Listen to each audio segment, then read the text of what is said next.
Le grand jour ici en France, coup d'envoi ce soir de la Coupe du monde de rugby avec un choc en match d'ouverture France-Nouvelle-Zélande. On va rejoindre tout de suite devant le Stade de France Elliott Samuel. Bonjour Elliott, les Bleus sont donc attendus au tournant à présent et ils rêvent de victoire.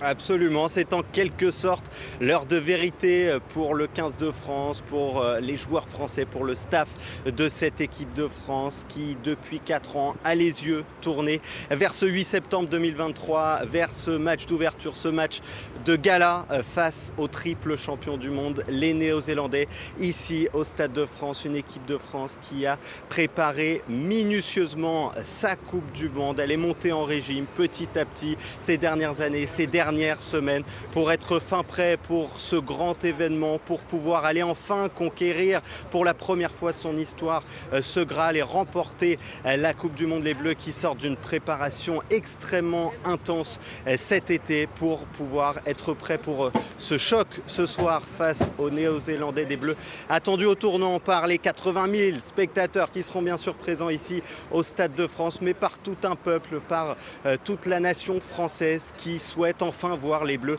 triompher dans une Coupe du monde. Cette équipe de France, elle devra faire face aussi à cette pression populaire. Évidemment, les Français qui ne voudront pas revivre ce qui s'était passé en 2007, lorsque la France avait pour la dernière fois organisé une Coupe du monde de rugby. Les Bleus étaient totalement passés à côté de leur match d'ouverture en s'inclinant face à l'Argentine. Et les All Blacks de leur côté sont en perte de vitesse mais demeurent néanmoins une équipe légendaire.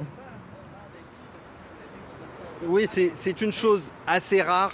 Les Néo-Zélandais n'arrivent pas dans la peau du très grand favori pour cette Coupe du monde et pour ce match d'ouverture. Ils sont au moins mis pour l'heure sur un pied d'égalité avec des nations bien sûr comme la France, comme l'Irlande ou encore comme l'Afrique du Sud. Des Néo-Zélandais qui n'ont pas les mêmes certitudes que par le passé, qui restent surtout sur cette large défaite, la plus grosse défaite de leur histoire. Il y a seulement 2 semaines face à l'Afrique du Sud lors d'un match amical.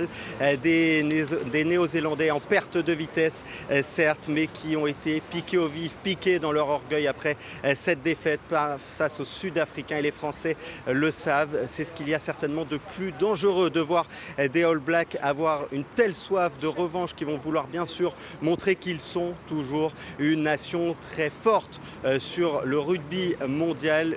Des Néo-Zélandais qui ont aussi une soif de revanche face à cette équipe de France lors du dernier match face aux Bleus. On s'en souvient, c'était il y a un peu moins de 2 ans. C'était le 15 de France qui s'était imposé ici même au Stade de France. Merci beaucoup Elliott. Et puis à voir sur notre antenne ce soir à 20h30 heure de Paris, notre édition spéciale consacrée donc à ce coup d'envoi de la Coupe du monde de rugby présentée par Benoît Perrochet.